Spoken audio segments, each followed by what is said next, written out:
অনেক ঝুঁকি নিয়ে সহযোগিতায় সন্তানের সহযোগিতায় মা এখন এগিয়ে যাচ্ছে এই শেষ বয়সে।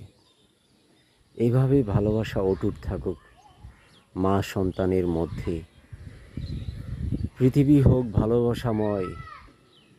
যেই মা ভালোবাসা দিয়ে পৃথিবীকে আলোকিত করেছেন, সেই ভালোবাসা আমরা আবার ফিরিয়ে দেব আমাদের মাকে। অনেক ভালোবাসায় পৃথিবী সুন্দর ভালোবাসাময় হয়ে উঠবে, এই প্রত্যাশা।